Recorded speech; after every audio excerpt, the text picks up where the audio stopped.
On the back, there are power switch, charger interface, DICOM port, 2 USB ports, VGA port, and video port. On the right are 2 probe interfaces with automatic identification.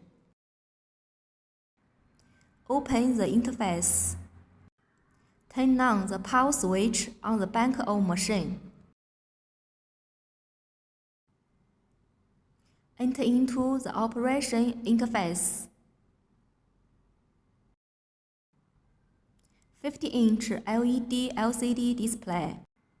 For the left is the current parameter.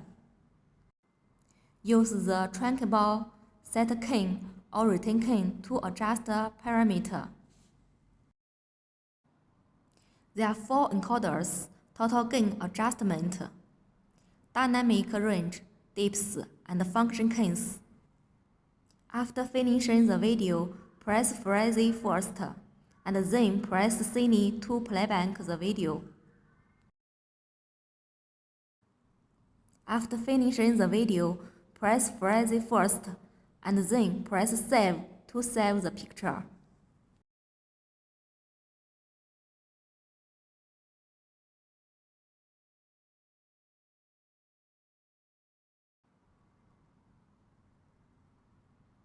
The measurements results are displayed on the right side of the panel.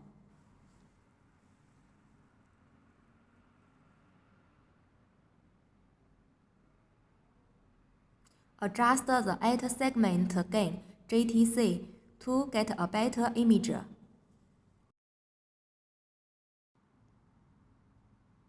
Battery power display. If the power is low, please charge the battery as soon as possible. Turn off the power switch, shut down system.